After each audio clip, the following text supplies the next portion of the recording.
বিসমিল্লাহির রহমানির রহিম। আসসালামু আলাইকুম।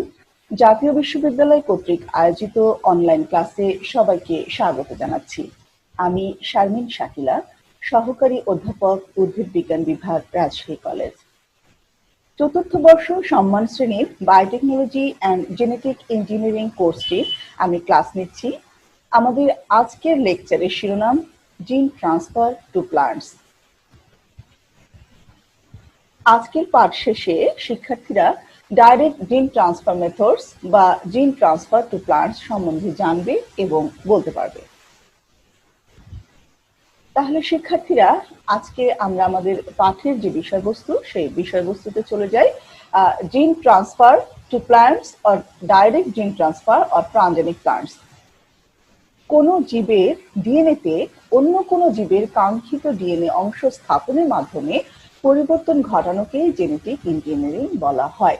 আমরা এটা জানি, তারপরেও আমরা আবার একটু এগুলো জেনে নিব যে কোনো জীবের ডিএনএতে অন্য কোনো জীবের কাঙ্ক্ষিত ডিএনএ অংশ স্থাপনের মাধ্যমে পরিবর্তন ঘটানোকে জেনেটিক ইঞ্জিনিয়ারিং বলে। যে পদ্ধতিতে জেনেটিক ইঞ্জিনিয়ারিং এর এই কাজটা সম্পাদন করা হয় তাকেই রিকম্বিনেন্ট ডিএনএ টেকনোলজি বা জিন ক্লোনিং, যেটাই বলি না কেন আমরা, বলা হয়। তো যে উদ্ভিদের জেনোমে এই ভিন্ন উৎস থেকে প্রাপ্ত এক বা একাধিক কার্যক্ষম জিন স্থানান্তর করা হয়, অর্থাৎ স্থানান্তর করার পর যে প্লান্টটা তৈরি হয় তাকে বলা হচ্ছে ট্রানজেনিক প্লান্ট। তাহলে শিক্ষার্থীরা, আমরা এখানে একটা উদাহরণ আলোচনা করব এবং উদাহরণের মাধ্যমে জিনিসগুলো আমরা আরেকটু ক্লিয়ার হব। মনে করি যে আমাদের গমের একটা প্রজাতি রয়েছে যেটা খুব ভালো ফলন দেয় এবং সব দিক থেকেই ভালো, কিন্তু এই প্রজাতিটি হয়তো রোগ প্রতিরোধ করতে পারছে না। অতি সহজেই প্রজাতিটি রোগাক্রান্ত হয়ে যাচ্ছে, যার কারণে দেখা যাচ্ছে যে কৃষক তার আশানুরূপ ফলন পাচ্ছে না এবং কৃষক কিন্তু ক্ষতিগ্রস্ত হয়ে যাচ্ছে। তাহলে যদি রোগ প্রতিরোধ ক্ষম একটা জিনকে সংগ্রহ করে গমের ওই প্রজাতিতে ইনসার্ট করানো যায়, তাহলে এই যে রোগ প্রতিরোধক্ষম একটা জিনকে গমের ওই প্রজাতিতে স্থানান্তর করার জন্য যে টেকনোলজিটা ব্যবহার করা হবে সেটাকে বলা হবে রিকম্বিনেন্ট ডিএনএ টেকনোলজি। এবং এটার যখন বহু সংখ্যক কপি তৈরি করা হবে তখন সেটা হয়ে যায় জিন ক্লোনিং।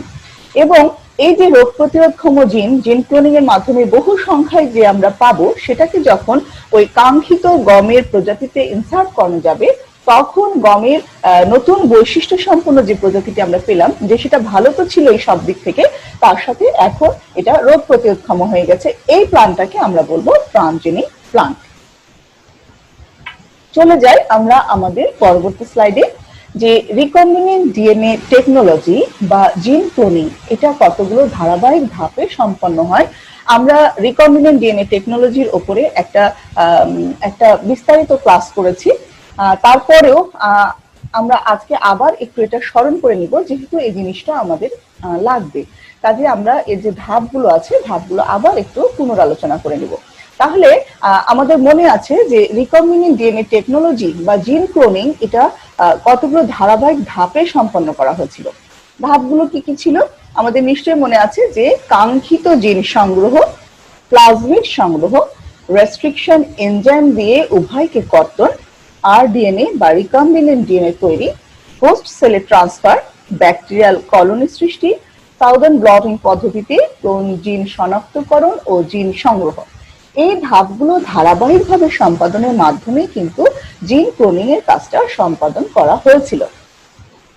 তাহলে আমরা এই যে ধাপগুলো আমরা আবার একটু স্মরণ করে নিই, যে প্রথম ধাপটা কি ছিল, কাঙ্ক্ষিত জিন সংগ্রহ।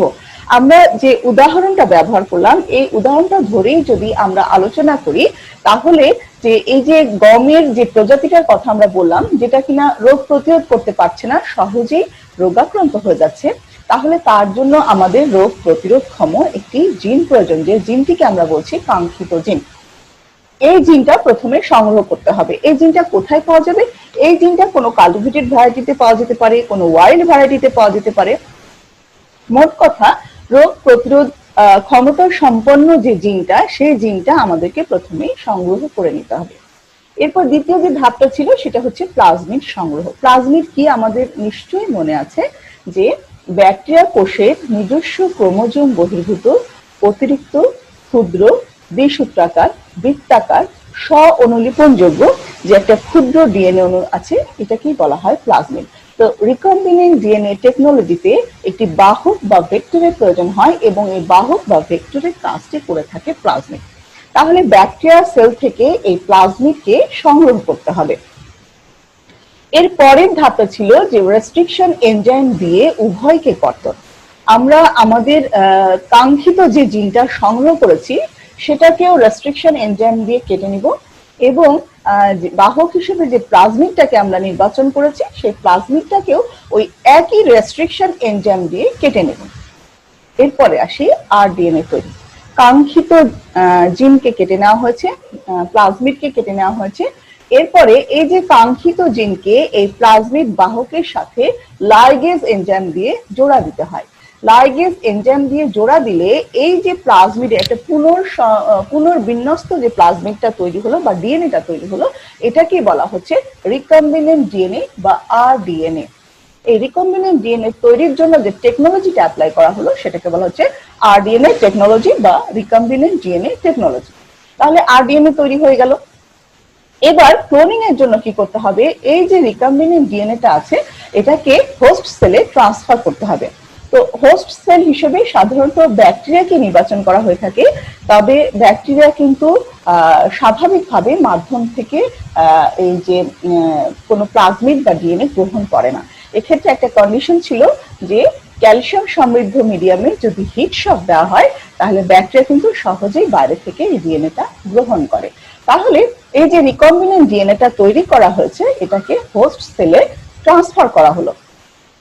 এরপরে ব্যাকটেরিয়াল কলোনি সৃষ্টি, অর্থাৎ ব্যাকটেরিয়া যখন মাল্টিপ্লাই করবে, তার সংখ্যা বৃদ্ধি করবে, তখন কিন্তু এই যে রিকম্বিনেন্ট ডিএনএ বা এই রিকম্বিনেন্ট ডিএনএতে যে আমাদের কাঙ্ক্ষিত জিন যেটা আমাদের টার্গেট জিন সেটা যে সংযোজিত আছে সেটাও কিন্তু ব্যাকটেরিয়া মাল্টিপ্লিকেশনের সাথে সাথে সেটারও কিন্তু সংখ্যা বৃদ্ধি হবে।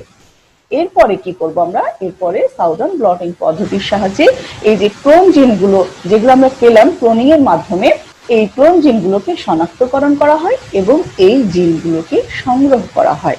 তাহলে জিন ক্লোনিং বলতে কিন্তু এতখানি আমরা বুঝবো যে কাঙ্ক্ষিত জিন সংগ্রহ করা হলো, তারপরে একটা প্লাজমিডকে সংগ্রহ করা হলো, কাঙ্ক্ষিত জিন এবং প্লাজমিডকে রেস্ট্রিকশন এনজাইম দিয়ে কর্তন করা হলো, দুটোকে লাইগেজ এনজাইম দিয়ে জোড়া দেওয়া হলো, তাহলে তৈরি হলো আরডিএনএ এবং আরডিএনএ তৈরির যে টেকনোলজি সেটাকে বলা হয় রিকম্বিনেন্ট ডিএনএ টেকনোলজি। এরপরে এই আরডিএনএ কে হোস্ট সেলে ট্রান্সফার করা হলো এবং এই হোস্ট সেল হিসেবে ব্যাকটেরিয়া ব্যবহার করা হয়। ব্যাকটেরিয়া যখন মাল্টিপ্লাই করে তখন ব্যাকটেরিয়ার সাথে সাথে এই যে কাঙ্ক্ষিত জিনটা সেটার বহু সংখ্যক কপি তৈরি হয়, অর্থাৎ ক্লোনিং সম্পন্ন হয়। এরপরে সাউদার্ন ব্লটিং পদ্ধতিতে এই ক্লোন জিনকে শনাক্তকরণ করা হয় এবং জিনগুলো সংগ্রহ করা হয়। শিক্ষার্থীরা আমাদের নিশ্চয়ই এটা মনে ছিল, আমরা এটার উপর একটা ক্লাস করেছি, তারপরে আমি আবার একটু আমরা স্মরণ করে নিলাম। এবার আমরা একটা স্লাইডে একটু ছবি দেখব, তাহলে জিনিসটা আমাদের আরো ক্লিয়ার হয়ে যাবে যে এই যে এটা হচ্ছে একটা ব্যাকটেরিয়াম সেল, এই যে এটা হচ্ছে ব্যাকটেরিয়াল ক্রোমোজোম এবং এটা হচ্ছে সেই প্লাজমিড যেটাকে ভেক্টর বা বাহক হিসেবে ব্যবহার করা হয়। এখান থেকে এই যে আইসোলেশন অফ প্লাজমিড অর্থাৎ ব্যাকটেরিয়া সেল থেকে প্লাজমিডকে সংগ্রহ করে নেওয়া হলো, কাট প্লাজমিড উইথ এনজাইম, এবার রেস্ট্রিকশন এনজাইম ব্যবহার করে এই প্লাজমিডকে কর্তন করা হলো। আর এই যে সেল উইথ ডিএনএ কন্টেইনিং জিন অফ ইন্টারেস্ট, অর্থাৎ এটা আমাদের যে কাঙ্ক্ষিত জিন সেই কাঙ্ক্ষিত জিন সংযুক্ত, সেই কাঙ্ক্ষিত জিন সহ একটা ডিএনএ একটা কোষ আমরা দেখতে পাচ্ছি। এখান থেকে এই যে আইসোলেশন অফ ডিএনএ আইসোলেশন করা হয়েছে, যেখানে জিন অফ ইন্টারেস্ট এই যে এখানে ডিপ মার্কিং করা হয়েছে যে এটা হচ্ছে জিন অফ ইন্টারেস্ট বা কাঙ্ক্ষিত জিন। তাহলে cut cells DNA with same enzyme, যে রেস্ট্রিকশন এনজাইম দিয়ে এই প্লাজমিডকে কাটা হয়েছিল সেই একই রেস্ট্রিকশন এনজাইম দিয়ে জিন অফ ইন্টারেস্ট অর্থাৎ কাঙ্ক্ষিত জিনকে কেটে নেওয়া হয়েছে। এরপরে এই কাঙ্ক্ষিত জিন এবং এই প্লাজমিড দুটোকে combine targeted fragment and plasmid DNA যুক্ত করা হয়েছে। কিভাবে যুক্ত করা হলো? লাইগেজ এনজাইম দ্বারা। Add DNA ligase which closes the circle with covalent bonds. তাহলে লাইগেজ এনজাইম দিয়ে এই যে আমাদের কাঙ্ক্ষিত জিন এবং প্লাজমিড ডিএনএ কে একত্রে সংযুক্ত করা হলো, তাহলে এই যে পুনর্বিন্যস্ত যে ডিএনএটা পাওয়া গেল, এটাই হচ্ছে রিকম্বিনেন্ট ডিএনএ বা আরডিএনএ। এবং এই রিকম্বিনেন্ট ডিএনএ তৈরির যে প্রযুক্তিটা, এই প্রযুক্তিটাকে বলা হচ্ছে আরডিএনএ টেকনোলজি। এবার এই যে রিকম্বিনেন্ট ডিএনএটা তৈরি হলো, এই রিকম্বিনেন্ট ডিএনএ কে একটা পোষক কোষে স্থানান্তর করা হয়। পোষক কোষ হিসেবে সাধারণত ব্যাকটেরিয়াকে ব্যবহার করা হয়। আমি বললাম যে ব্যাকটেরিয়া স্বাভাবিক অবস্থায় বাইরে থেকে কোনো ডিএনএ গ্রহণ করে না। এখানে ক্যালসিয়াম সমৃদ্ধ মিডিয়ামে যদি হিট শক দেওয়া হয়, তাহলে ব্যাকটেরিয়া সহজেই মাধ্যম থেকে ডিএনএটা গ্রহণ করে। ব্যাকটেরিয়া যখন মাল্টিপ্লাই করে, allow bacterium to reproduce. Bacteria যখন মাল্টিপ্লাই করবে, তখন এই যে কাঙ্ক্ষিত যে জিনটা, সেটাও কিন্তু বহু সংখ্যক সংখ্যায় তৈরি হয়ে গেল। এটাকে বলা হচ্ছে ক্লোন অফ সেলস। এর সাথে সাথে এই যে কাঙ্ক্ষিত জিনটা বহু সংখ্যক কপিতে পরিণত হয়ে গেল, এটাই হচ্ছে জিনের ক্লোনিং। এখন এটাকে কি করা হয়, আমি যেটা বললাম যে আগের ধাপে, যে সাউদার্ন ব্লটিং টেকনিক ব্যবহার করে এই ক্লোন জিন শনাক্তকরণ এবং এই ক্লোন জিনগুলোকে সংগ্রহ করা হয়। চলে যায় আমরা পরবর্তী স্লাইডে। এখানে আরেকটা ছবি আমরা দেখবো, এটা একটা হিউম্যান সেল। হিউম্যান সেলের ডিএনএ দেখছি আমরা। সেই ডিএনএ তে এই যে জিন অফ ইন্টারেস্ট বা যেটাকে আমরা কাঙ্ক্ষিত জিন বলছি, সেটা আছে। এবং এটা একটা ব্যাকটেরিয়া সেল। ব্যাকটেরিয়া সেলে এই যে প্লাজমিডকে সংগ্রহ করে নেওয়া হলো। রেস্ট্রিকশন এনজাইম দ্বারা প্লাজমিডকে কর্তন করা হলো। এখানে জিন অফ ইন্টারেস্টকেও একই রেস্ট্রিকশন এনজাইম দ্বারা কর্তন করা হলো। দুটোকে লাইগেজ এনজাইম দিয়ে জোড়া দেওয়ার পর হোস্ট হিসেবে একটা ব্যাকটেরিয়াম কোষের মধ্যে ইনসার্ট করানো হলো। করালে পরে এই ব্যাকটেরিয়ার সংখ্যা বৃদ্ধির সাথে সাথে এই যে আমাদের জিন অফ ইন্টারেস্ট যেটা ছিল বা কাঙ্ক্ষিত জিন যেটা ছিল, সেটা বহু সংখ্যক কপিতে পরিণত হয়ে গেল। এটাই হচ্ছে জিন ক্লোনিং।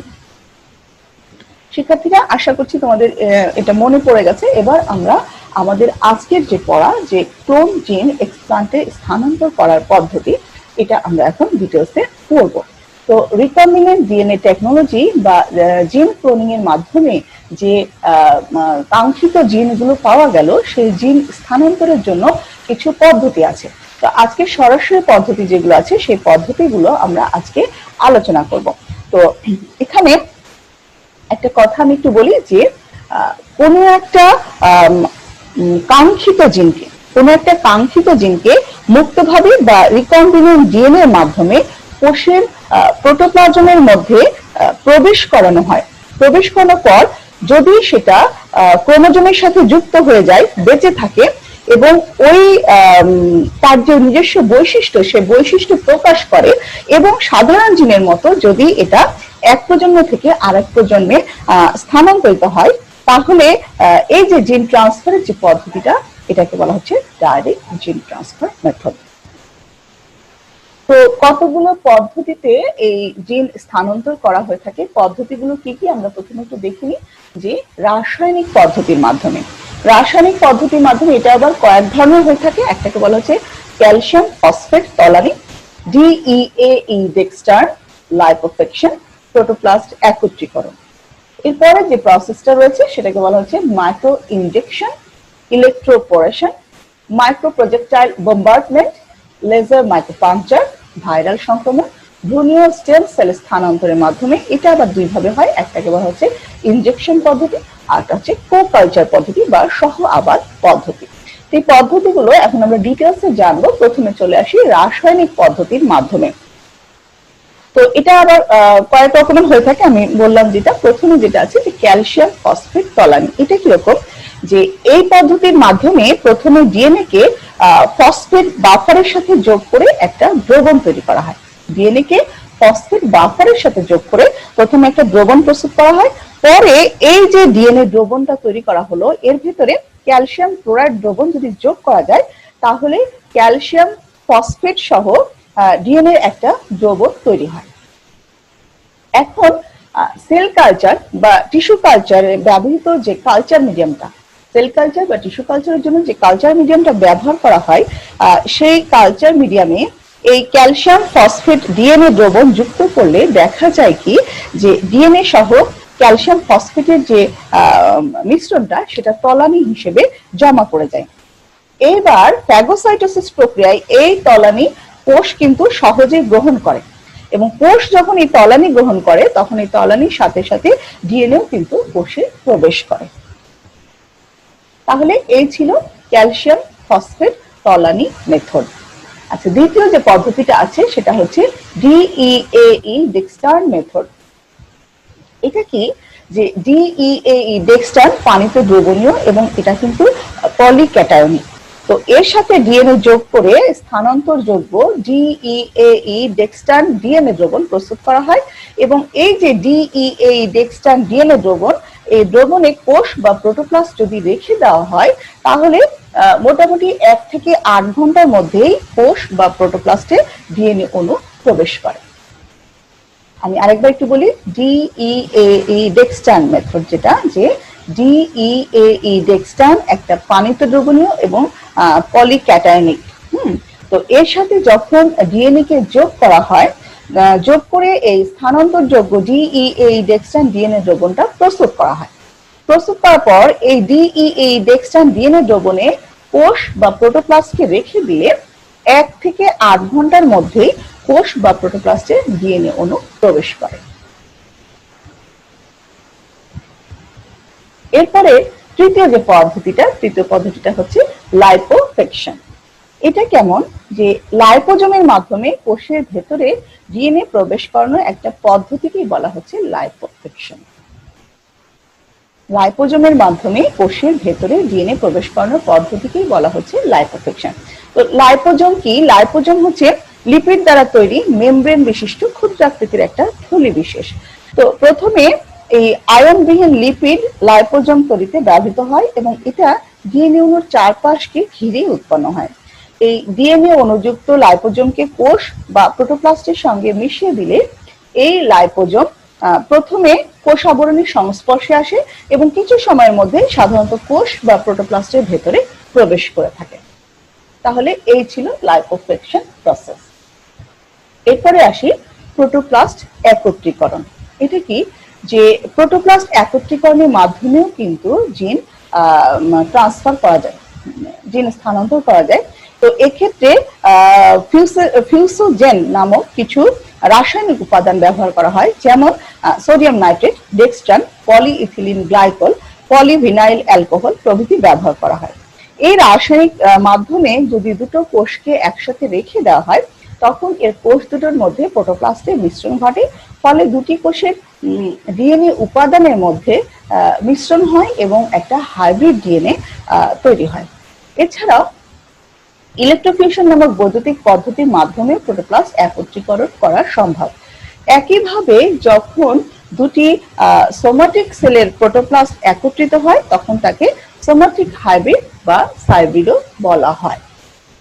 তাহলে রাসায়নিক পদ্ধতির মাধ্যমে কিভাবে জিন এক্সপ্লান্টে স্থানান্তর করা যায়, একটা 4টা পদ্ধতির মাধ্যমে করা যায়। একটা হচ্ছে ক্যালসিয়াম ফসফেট তলানি, একটা হচ্ছে ডিইএই ডেক্সটার্ন মেথড, লাইপোফেকশন মেথড, প্রোটোপ্লাস্ট একত্রীকরণ। চলে যাই আমরা পরবর্তী স্লাইডে। দ্বিতীয় যে পদ্ধতিটা আছে সেটাকে বলা হচ্ছে মাইক্রো ইনজেকশন। মাইক্রো ইনজেকশন পদ্ধতি কেমন, যে কাঙ্ক্ষিত ডিএনএ বা প্রত্যাশিত ডিএনএ স্থানান্তরের জন্য একটা গুরুত্বপূর্ণ পদ্ধতি কিন্তু মাইক্রো ইনজেকশন। পদ্ধতিটা খুবই গুরুত্বপূর্ণ। এক্ষেত্রে সূক্ষ্ম সিরিঞ্জের মাধ্যমে এই কাঙ্ক্ষিত ডিএনএ বা জিনের কপি এগ বা স্পার্মের নিউক্লিয়াসে ইনজেকশন পদ্ধতিতে প্রবেশ করানো হয়। এই পদ্ধতির একটা প্রধান সুবিধা হচ্ছে যে এতে ডিএনএ তেমন একটা অপচয় হয় না এবং কোনো মার্কার জিনেরও কিন্তু দরকার পড়ে না। মাইক্রো ইনজেকশন পদ্ধতিতে একটা নিম্ন শক্তি সম্পন্ন স্টেরিওস্কোপিক ব্যবচ্ছেদ অনুবীক্ষণ যন্ত্রের কিন্তু প্রয়োজন পড়ে। আর এই মাইক্রো ইনজেকশন পদ্ধতি কিন্তু খুব গুরুত্বপূর্ণ একটা পদ্ধতি জিন ট্রান্সফারের ক্ষেত্রে। তো আরো যেটা লাগে সেটা হচ্ছে দুটো ম্যানিপুলেটর ব্যবহৃত হয়।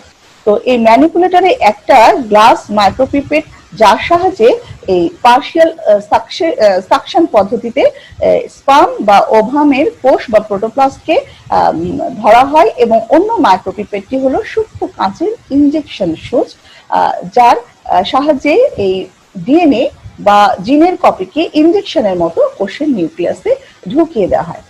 তো স্তন্যপায়ী প্রাণীর যদি স্তন্যপায়ী প্রাণীর ডিম্বাণুর প্রোনিউক্লিয়াসের চেয়ে স্পার্মের প্রোনিউক্লিয়াস তুলনামূলকভাবে বেশ বড় হওয়ায় শুক্রাণুর প্রোনিউক্লিয়াসে ডিএনএ অনুপ্রবেশ করানো অপেক্ষাকৃত সহজ হয়। তাহলে এই ছিল মাইক্রো ইনজেকশন প্রসেস। এরপরে যে পদ্ধতিটা আছে সেটা হচ্ছে ইলেকট্রোপোরেশন প্রসেস। ইলেকট্রোপোরেশন কি? এক্ষেত্রে উচ্চ ক্ষমতা সম্পন্ন তড়িৎ প্রবাহের মাধ্যমে প্রত্যাশিত ডিএনএ কে কোন কোষে প্রবেশ করানোর পদ্ধতিকেই বলা হয় যে ইলেকট্রোপোরেশন পদ্ধতি। তো এই পদ্ধতিতে ডিএনএ কে প্রথমে মূত্রদ্রবণে রেখে সরাসরি প্রোটোপ্লাস্টের মধ্যে প্রবেশ করানো যায়। তো কোন বৈদ্যুতিক পরিবেশের মধ্যে ডিএনএ দ্রবণ রেখে 3টি বৈদ্যুতিক পালস প্রয়োগ করলে দেখা যায় কি যে কোষ আবরণী যেটা, সে কোষ আবরণীর লিপিড স্তর স্থানান্তরিত হয়ে কোষ আবরণীতে ক্ষুদ্র ক্ষুদ্র ছিদ্রের সৃষ্টি হয় এবং এই যে ক্ষুদ্র ক্ষুদ্র ছিদ্রগুলো সৃষ্টি হয়, এই ক্ষুদ্র ক্ষুদ্র ছিদ্রের পথে কিন্তু ডিএনএ দ্রবণ থেকে ডিএনএ কোষের প্রোটোপ্লাস্টে প্রবেশ করে।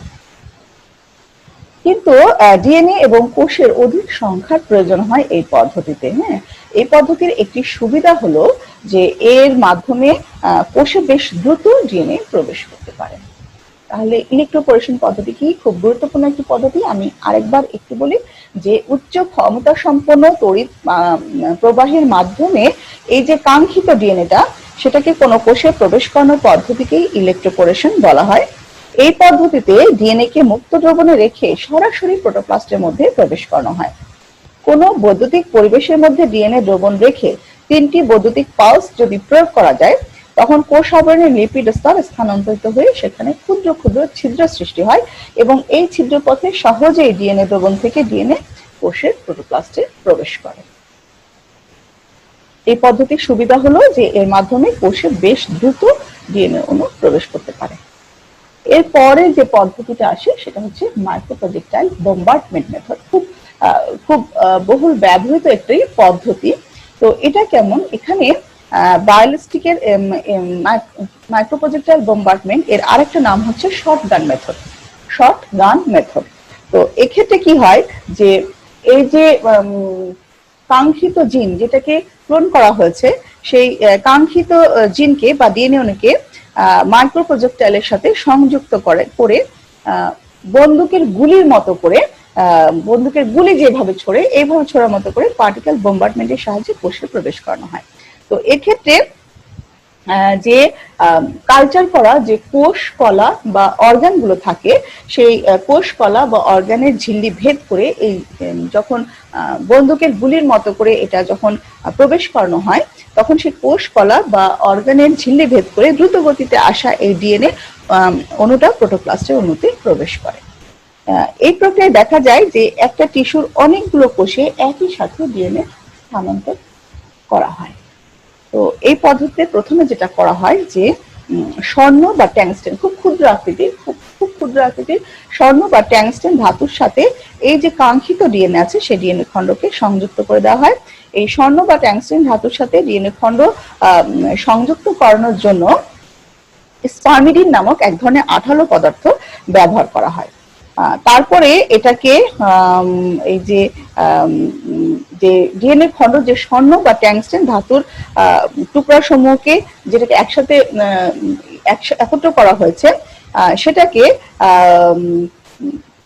কোন টিস্যুকে লক্ষ্য করে নিক্ষেপ করলে উচ্চ গতিবেগে কোষ প্রাচীরের কোনো ধরনের ক্ষতি না করে এই ডিএনএ সহ ধাতু টুকরোগুলো কোষের প্রোটোপ্লাস্টে প্রবেশ করে এবং প্রবেশকৃত ও প্রত্যাশিত ডিএনএ খণ্ডসমূহ নিউক্লিয়ার ডিএনএ এর সাথে যুক্ত হয়ে যায়। এটা হচ্ছে মাইক্রোপ্রজেক্টাইল বোম্বার্ডমেন্ট। অর্থাৎ এক্ষেত্রে খুব ক্ষুদ্র আকৃতির স্বর্ণ বা ট্যাংস্টেন ধাতুকে ব্যবহার করা হয়, যার সাথে কাঙ্ক্ষিত ডিএনএ কে স্পার্মিডিন নামক এক ধরনের আঠালো পদার্থ দিয়ে যুক্ত করা হয়। তারপরে এটাকে বন্দুকের গুলি ছোড়ার মতো করে, খুব গুলি ছোড়ার মতো করে যদি করা হয়, গুলি ছোড়ার মতো করে যখন এখানে ছোড়া হয়, তখন যে দ্রুত গতিতে আসে সেই দ্রুত গতিতে এটা এই যে ডিএনএ অণুটা সেটা প্রোটোপ্লাস্টের ডিএনএ অণুতে প্রবেশ করে এবং সেখানে সংযুক্ত হয়। আচ্ছা, এরপরে আসে লেজার মাইক্রোপাংচার, এটা বর্তমান সময়ে বহুল ব্যবহৃত একটি পদ্ধতি এবং এই পদ্ধতিতেও কিন্তু বর্তমানে জিন ট্রান্সফার করা হচ্ছে। এরপরে আসি ভাইরাল সংক্রমণ। ভাইরাল সংক্রমণ এটা কিরকম, যে ভ্রূণকে সংক্রমিত করার জন্য যে পুনঃসংযোজিত যে রিট্রোভাইরাস রয়েছে, এই রিট্রোভাইরাস থেকে ভিরিয়ন প্রস্তুত করা হয়। ভিরিয়ন হচ্ছে সেই ভাইরাস যেটা যার ইনফেকশন, যার হচ্ছে কি বলবো এটাকে, ইনফেক্টেড করার যার ক্ষমতা রয়েছে। তো এই যে রিট্রোভাইরাসটা, পুনঃসংযোজিত রিট্রোভাইরাস, এর আরএনএ জিনোমটিকে যদি রিভার্স ট্রান্সক্রিপ্টেজের সাহায্যে পুনঃসংযোজিত রিট্রোভাইরাসের যে আরএনএ জিনোমটি আছে সেটাতে রিভার্স ট্রান্সক্রিপ্টেজের সাহায্যে ডিএনএ কপি প্রস্তুত করা হয় এবং এই যে প্রস্তুতকৃত ডিএনএ অণুটা এটা প্রাণীকোষ বা ভ্রূণকোষের জিনোমের সাথে যুক্ত হওয়ার মাধ্যমে জিন স্থানান্তর করে থাকে। এরপরে আসি ভ্রূণীয় স্টেম সেল স্থানান্তরের মাধ্যমে by embryonic stem cell transfer. এটা কিরকম, যে বিভাজিত যে জাইগোটটা সেটা ওভারিতে ইমপ্লান্টেশন হওয়ার আগেই ওই জাইগোটের কিছু কোষ যাদের পৃথকভাবে আবাদ মাধ্যমে বিভাজিত হওয়ার ক্ষমতা রয়েছে এবং এদেরকে আবাদ করে কোনো কাঙ্ক্ষিত টিস্যু, অর্গান, এমনকি পূর্ণাঙ্গ প্রাণী উৎপন্ন করা যায়, ওই বিশেষ কোষগুলো ইনভিট্রোতে আবাদ করে সংখ্যা বাড়ানো এবং বিভিন্ন ক্ষেত্রে কিন্তু এটি ব্যবহার করা হয়। তো এই ট্রান্সফেক্টিভ ভ্রূণীয় স্টেম কোষ ক্লোন করে ট্রানজেনিক প্রাণী সৃষ্টির ক্ষেত্রে দুটো পদ্ধতি ব্যবহৃত হয়, যেটা আমি বললাম, একটা হচ্ছে ইনজেকশন পদ্ধতি আর একটা হচ্ছে কো কালচার পদ্ধতি। তো ইনজেকশন পদ্ধতি কি, যে ইনজেকশন পদ্ধতিটা অনেকটা কিন্তু মাইক্রো ইনজেকশনের অনুরূপী হয়। তো এক্ষেত্রে এই যে ভ্রূণীয় স্টেম সেল, এটাকে কোনো প্রাথমিক ভ্রূণের ব্লাস্টুলা দশার ব্লাস্টোসিলে ইনজেকশনের মাধ্যমে প্রবেশ করানো হয়। ফলে এই যে ভ্রূণটা বা এমব্রায়োটা, এটা থেকে সৃষ্ট প্রাণীতে প্রবেশকৃত প্রত্যাশিত জিনের বৈশিষ্ট্য প্রকাশিত হয়। আর দ্বিতীয় যে প্রসেসটা আছে কো কালচার বা সহ আবাদ, এটা কেমন, যে এক্ষেত্রে ক্লোনকৃত ট্রান্সফেক্টেড যে এমব্রায়োনিক স্টেম সেল তার সাথে 8 কোষী মরুলা দশার কোষগুলোকে একত্রে যদি কো কালচার করা হয়, কো কালচার করার জন্য যদি রেখে দেওয়া হয়, তাহলে 8 কোষী মরুলা দশার সাথে প্রত্যাশিত জিন বহনকারী এই ক্লোন কোষ মিশে যাবে এবং ট্রানজেনিক প্রাণীর জন্ম হবে। তাহলে শিক্ষার্থীরা, আমরা আজকে পড়ছি যে ক্লোন জিন এক্সপ্লান্টে স্থানান্তর করার পদ্ধতি। আজকে আমরা এই জিন স্থানান্তরের যে ডাইরেক্ট মেথডগুলো আছে, ডাইরেক্ট মেথডগুলো জানার চেষ্টা করলাম, যে মেথডগুলো কি কি। প্রথমত রাসায়নিক পদ্ধতির মাধ্যমে, এটা আবার 4 ভাগে হয়, যে ক্যালসিয়াম ফসফেট তলানি, DEAE ডেক্সটার, লাইপোফেকশন, প্রোটোপ্লাস্ট একত্রীকরণ। রাসায়নিক পদ্ধতির মাধ্যমে এই 4 ভাবে করা যায়: ক্যালসিয়াম ফসফেট তলানি, DEAE ডেক্সটার, লাইপোফেকশন, প্রোটোপ্লাস্ট একত্রীকরণ। এরপরে যে প্রসেসগুলো রয়েছে সেটা হচ্ছে মাইক্রো ইনজেকশন। এটা কি মাইক্রো ইনজেকশন প্রসেসটা কিরকম আমি বললাম, তোমাদের মনে আছে কিনা আমি আবার একটু তোমাদেরকে বলি। যে মাইক্রো ইনজেকশন পদ্ধতি যেটা, এক্ষেত্রে যে কাঙ্ক্ষিত ডিএনএটা বা জিনটা সেটা যে সূক্ষ্ম সিরিঞ্জের মাধ্যমে এই কাঙ্ক্ষিত ডিএনএ বা জিনকে কিন্তু এগ বা স্পার্মের নিউক্লিয়াসে ইনজেকশন পদ্ধতিতে প্রবেশ করানো হয়। এই পদ্ধতির একটা সুবিধা ছিল কি, যে এক্ষেত্রে ডিএনএ তেমন কোনো অপচয় হয় না এবং কোনো মার্কার জিনের কিন্তু দরকার পড়ে না। এরপরে যে প্রসেসটা ছিল সেটা হচ্ছে ইলেকট্রোপোরেশন পদ্ধতি। এখানে উচ্চ ক্ষমতা সম্পন্ন তড়িৎ প্রবাহের মাধ্যমে এই যে কাঙ্ক্ষিত ডিএনএটা, এটা কোনো কোষে প্রবেশ করানো হয় এই ইলেকট্রোপোরেশন পদ্ধতিতে। তো এই পদ্ধতিতে ডিএনএ কে মুক্ত দ্রবণে রেখে সরাসরি প্রোটোপ্লাস্টের মধ্যে প্রবেশ করানো হয় এবং এখানে কোনো বৈদ্যুতিক পরিবেশের মধ্যে ডিএনএ দ্রবণ রেখে 3টি বৈদ্যুতিক পালস প্রয়োগ করলে কোষ আবরণীর যে লিপিড স্তর আছে সেই লিপিড স্তরটা স্থানান্তরিত হয়ে আবরণীতে ক্ষুদ্র ক্ষুদ্র ছিদ্র উৎপন্ন হয় এবং এই ছিদ্র পথে কিন্তু সহজেই ডিএনএ দ্রবণ কোষের ভেতরে প্রবেশ করে কোষের প্রোটোপ্লাস্টে প্রবেশ করে। তো এই ছিল ইলেকট্রোপোরেশন পদ্ধতি। এরপর ছিল যে মাইক্রো প্রজেক্টাইল বোম্বার্ডমেন্ট। এক্ষেত্রে আমরা দেখলাম যে খুব ক্ষুদ্র আকৃতির স্বর্ণ বা ট্যাংস্টেন ধাতুর সাথে কাঙ্ক্ষিত জিন বা ডিএনএ খণ্ডটাকে স্পারমিডিন নামক এক প্রকার আঠালো পদার্থ দ্বারা সংযুক্ত করা হয়। তারপর এটাকে যে বন্দুকের গুলি ছোড়ার মতো করে পার্টিকেল বোম্বার্ডমেন্টের সাহায্যে কোষে প্রবেশ করানো হয়। এক্ষেত্রে যে যে যে কালচারকৃত যে সেল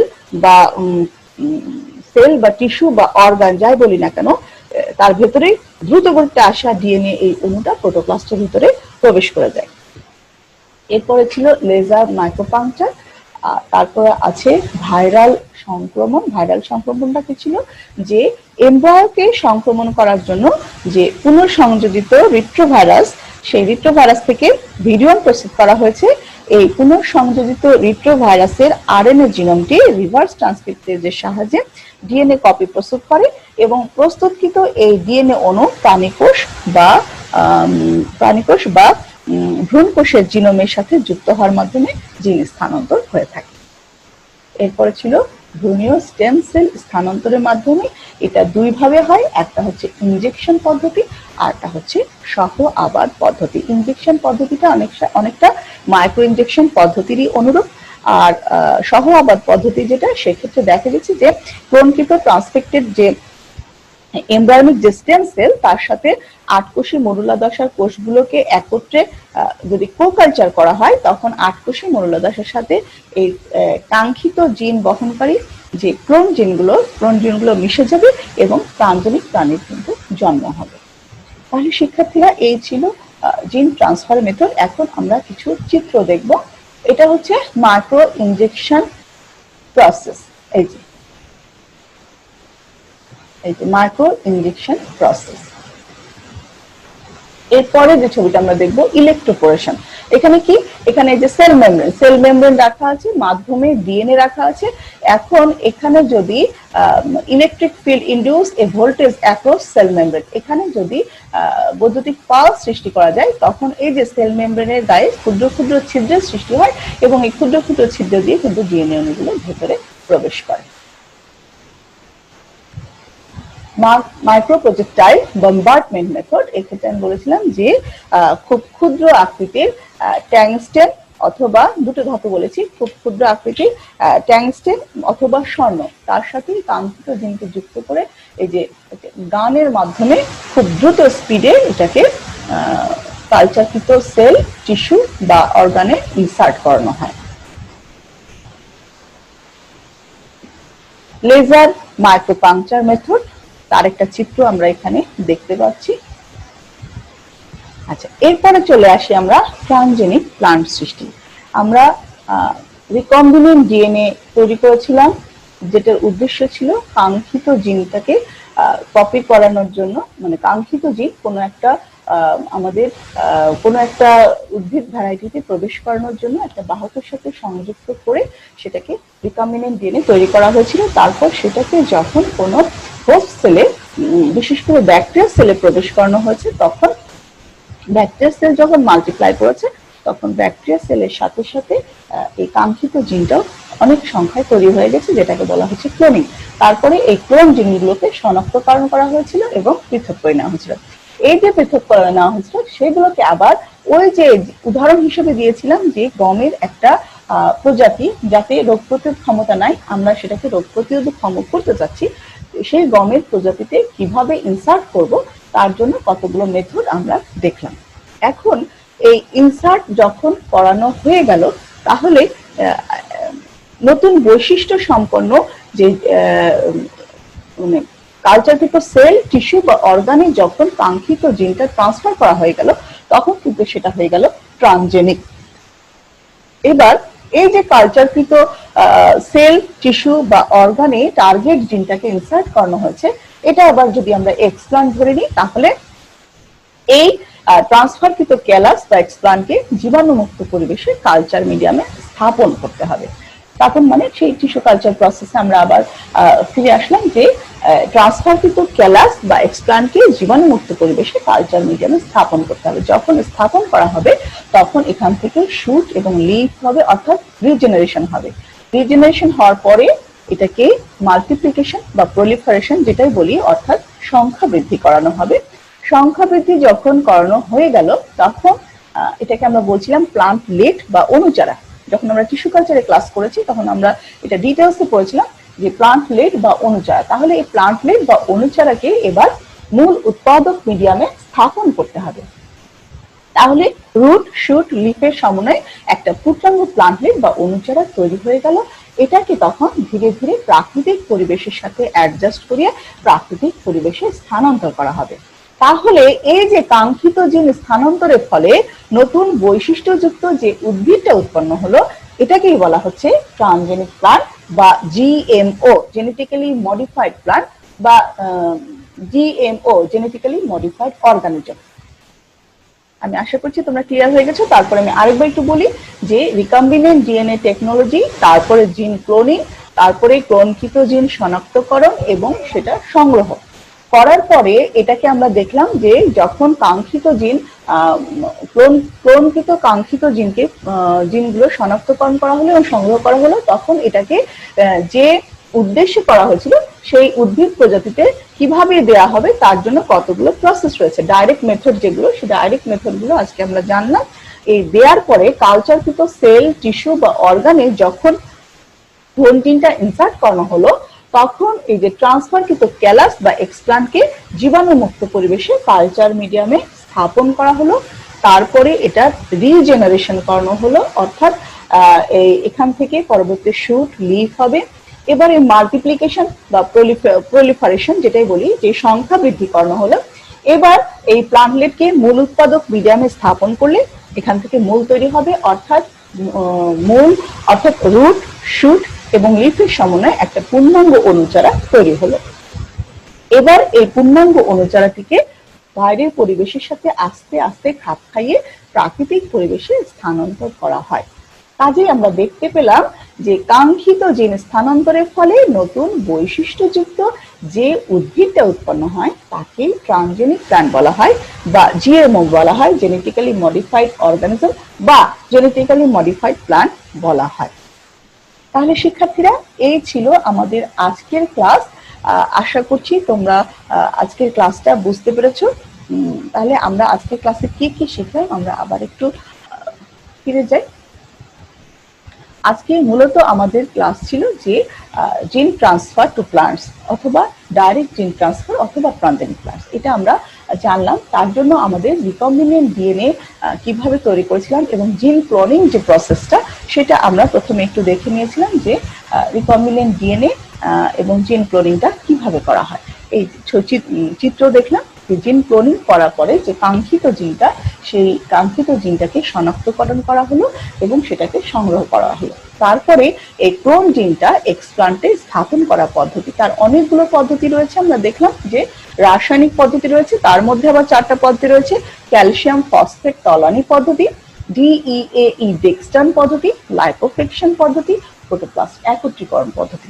আরো রয়েছে micro injection, ইলেকট্রোপোরেশন, মাইক্রোপ্রজেক্টাইল বোম্বার্ডমেন্ট, laser micropuncture, viral সংক্রমণ এবং ভ্রূণীয় স্টেম সেল স্থানান্তরের মাধ্যমে। এটা আবার দুইভাবে করা হয়, একটা হচ্ছে ইনজেকশন পদ্ধতি আর হচ্ছে শক আবাদ পদ্ধতি।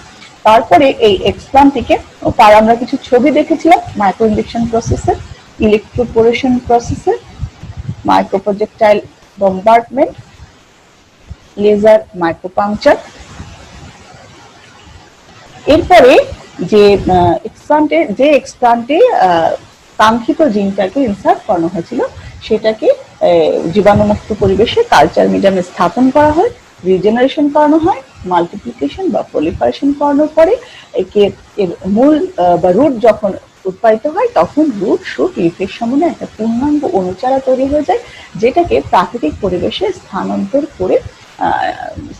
করার মাধ্যমে যেটাকে প্রাকৃতিক পরিবেশে, বাইরের পরিবেশে আস্তে আস্তে খাপ খাইয়ে প্রাকৃতিক পরিবেশে স্থানান্তর করা যায়। অর্থাৎ প্লান্টলেট যখন তৈরি হয়ে গেল তখন এটাকে বাইরের পরিবেশের সাথে আস্তে আস্তে খাপ খাইয়ে নিয়ে প্রাকৃতিক পরিবেশে স্থানান্তর করা হয়।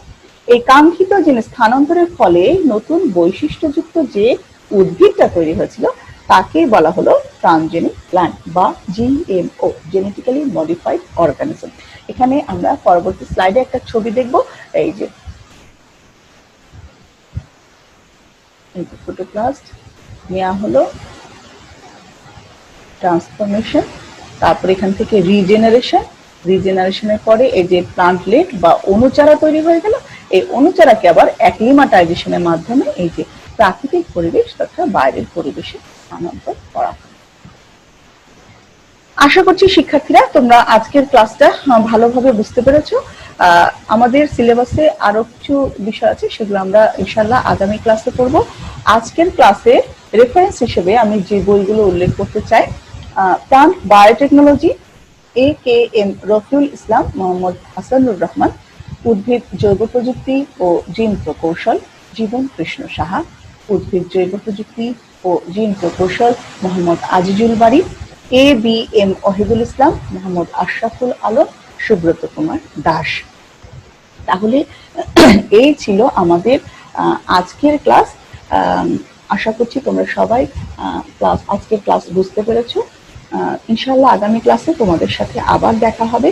তোমরা ভালো থাকবে, সুস্থ থাকবে এবং অবশ্যই অবশ্যই স্বাস্থ্যবিধি মেনে চলবে। আল্লাহ হাফেজ।